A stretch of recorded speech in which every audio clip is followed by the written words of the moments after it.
السلام عليكم ورحمة الله وبركاته.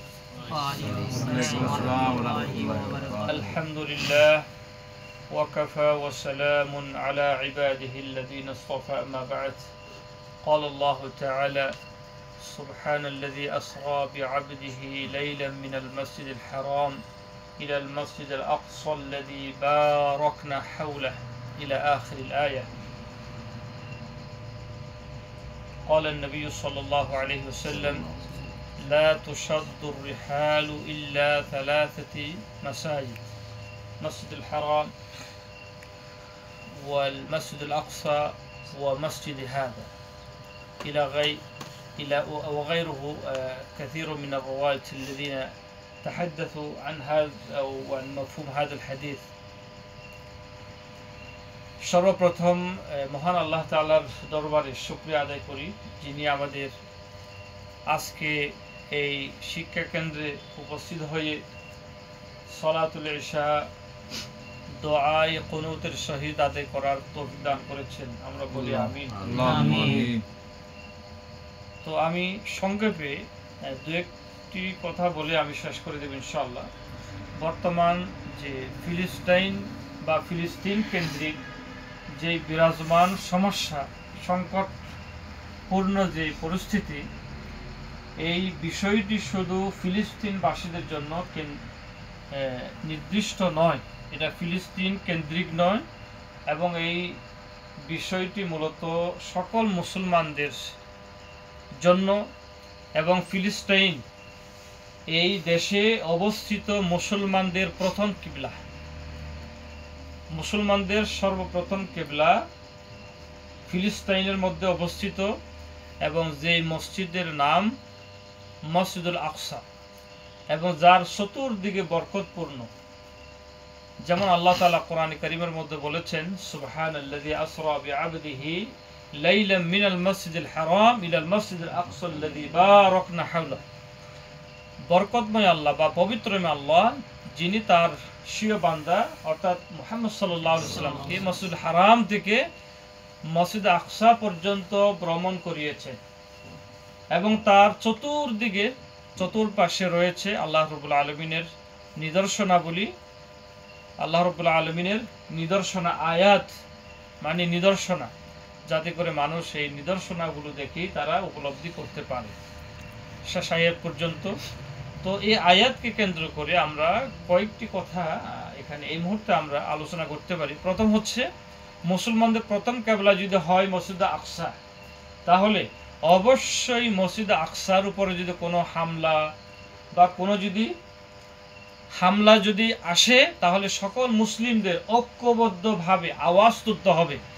এবং মসজিদ আকসা শুধু ফিলিস্তিনবাসীদের জন্য নয়, মসজিদুল আকসা হচ্ছে লিজামিইল মুসলিমিন ফিল আলাম, সকল মুসলিমদের জন্য।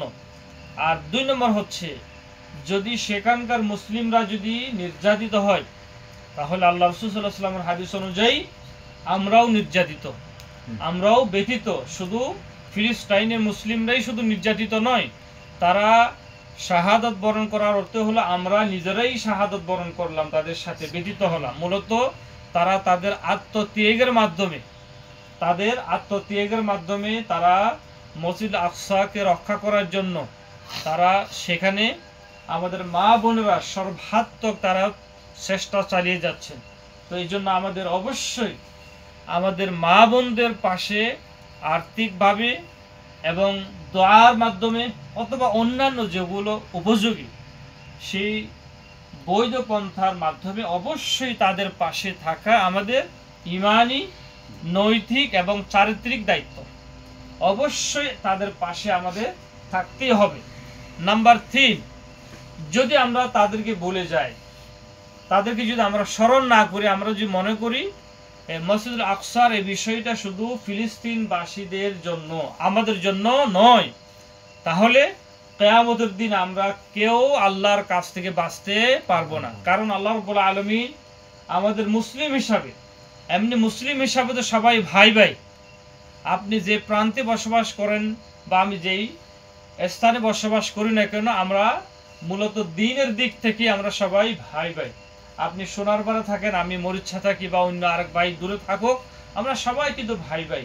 তো সুতরাং যেই দেশে আমাদের মুসলমানদের প্রথম কেবলা, ওই কেবলা পরিবর্তন হয়েই তো মসজিদুল হারাম করা হয়েছে, যেটা মক্কায় অবস্থিত। তো সুতরাং ওরা হচ্ছে মুসলমানদের হৃদয়, মসজিদ আকসা হচ্ছে মুসলমানদের কি অন্তর হৃদয়। সেখানে আঘাত হওয়া মানে প্রত্যেক মুসলমানের হৃদয়ে আঘাত হওয়া, এবং মুসলমানদের রক্তকরণ হয়েছে। এবং এখনো পর্যন্ত ইহুদি সন্ত্রাসী গোষ্ঠী তারা আমাদের মা বোনদের উপরে নির্বিচারে তারা যেভাবে বর্বরচিত হামলা চালিয়ে যাচ্ছে, এটার জন্য আমরা শুধু তীব্র নিন্দা নয়, আমরা আমাদের এই ভয়েসের মাধ্যমে এই বিশেষ করে সকল মুসলিম রাষ্ট্র প্রধানদের কাছে আমাদের বিনীত অনুরোধ, আপনারা আল্লাহর ওয়াস্তে সবাই ঐক্যবদ্ধ হয়ে আমাদের নির্যাতিত নিপীড়িত মা বোনদের পাশে আপনারা দাঁড়ান। আল্লাহ সুবহানাহু ওয়া তাআলা আপনাদেরকে উত্তম বদলা দান করবেন। প্রয়োজনে আমরা বাংলাদেশ থেকেও আমি আপনাদের সাথে আমরা যথাসম্ভব আমরা আপনাদের সাথে আছি, থাকবো ভবিষ্যতে। এবং শুধু আমরা বাংলাদেশে আসি বলেই শুধু আমরা এই নয় যে আমরা শুধু দোয়াই করব। আপনারা যদি আমাদেরকে আহ্বান করেন, যদি হাই কমান্ড থেকে বৈধভাবে যদি এরকম কোনো যদি সেখানে অংশগ্রহণ করার, মসজিদ আকসাকে উদ্ধার করার জন্য এমন যদি কোনো আওয়াজ যদি আসে, আমরা সবাই প্রস্তুত আছি তো আলহামদুলিল্লাহ, অবশ্যই মানে রেডি আছি, প্রস্তুত আছি। আল্লাহ তাআলা যেন আমাদের সবাইকে তৌফিক দান করুন, আমিন। এবং আমাদের মা বোনরা যারা শাহাদাত বরণ করেছেন, মৃত্যুবরণ করেছেন, আল্লাহ তাআলা তাদেরকে শহীদের দরজা যেন আল্লাহ নসিব করেন। আবার আর ওখানকার যারা মুসলিম মা বোনেরা আছেন, আল্লাহ তাআলা তাদের সকলের মনোবলকে আল্লাহ তাআলা শক্ত করে দিক, আমরা দোয়া করি। আর প্রতি মুহূর্তে আমাদের দোয়া করা উচিত। এই তো আমি শুধু স্মরণ করে দিলাম, কারণ তারা খুবই কষ্টের মধ্যে আছে, অবর্ণনীয় কষ্ট, আপনার যে কষ্টগুলো বর্ণনা করার মতো না। সুতরাং তারাও আমাদের ভাই বোন। আল্লাহ চাইলে আমাদেরকে ওইরকম পরীক্ষা করতে পারতেন, আমরা খুব শান্তিতে আছি। আমরা তো 3 বেলার খাবার খেয়ে কত সুন্দর করে আমরা ঘুমাতে পারতেছি বাংলাদেশে। তো সুতরাং আমাদের মা বোনরা ফিলিস্তাইনে ইহুদি গোষ্ঠীদের জালেমদের আক্রমণে প্রতিটি বুলেটের আঘাতে তারা যে কষ্টের মধ্যে আছে, অসংখ্য মা বোনদেরকে তারা অন্যায়ভাবে হত্যা করেছে। গাজায় বিশেষ করে রাফাহা এবং অন্যান্য অঞ্চলে তারা মুসলমানদেরকে একেবারে নিঃশেষ করে দিয়েছে, ঘর বাড়ি আমরা দেখতে পেয়েছি। বিশেষ করে সোশ্যাল মিডিয়া সহ বিভিন্ন আপনার গণমাধ্যম আমরা দেখেছি যে মুসলিমদের লাশগুলো আকাশে উঠতে আমরা দেখেছি, ওইরকম দৃশ্য দেখা গেছে, খুবই ভয়ানক দৃশ্য। এবং জাতিসংঘের রিপোর্ট অনুযায়ী তারা বলেছে এটি হচ্ছে মানে সর্বকালের সর্ববৃহৎ ভয়াবহ এটি হচ্ছে দুর্ঘটনা, এবং বিশ্ব মানব জাতির এরকম ভয়ানক মানে অবস্থা অতীতে পূর্বে কখনো হয় নাই। এই জন্য আমরা খুবই মর্মাহত, আমরা খুবই এই ভারাক্রান্ত মনেই আমরা এই আজকে এই সালাতুল ইশার পরে আমরা একত্রিত হয়ে আমরা সকলেই তাদের সাথে একমত পোষণ করে, অর্থাৎ আমাদের মুসলিম মা বোন যারা ফিলিস্তিনে আছেন তাদের সাথে একতা পোষণ করে আমরা তাদের জন্য দোয়া করছি। আমরা তাদের ভাই বোন এবং তারা আমাদের ভাই বোন হিসাবে আছে, আমরা তাদের পাশে আছি এবং ভবিষ্যতে থাকবো ইনশাআল্লাহ। আল্লাহ সুবহানাহু ওয়া তাআলা আমাদের সকলকে এক আল্লাহ সুবহানাহু ওয়া তাআলা গোলামি করার জন্য আল্লাহ তাআলা তৌফিক দান করেন ইনশাআল্লাহ। মসজিদুল আকসা জালেম ইহুদিদের হাত থেকে আল্লাহ উদ্ধার করবেন ইনশাআল্লাহ।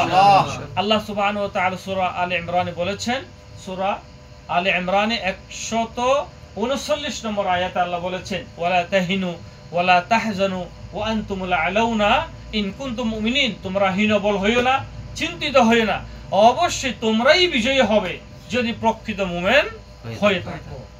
এই বলে আমি আমার সংক্ষিপ্ত আলোচনা এখানে শেষ করছি। হাদা ওয়াল্লাহু আলাম ওয়া সাল্লাল্লাহু আলা নবিয়িনা মুহাম্মদ ওয়া জাযাকুমুল্লাহু খাইরা।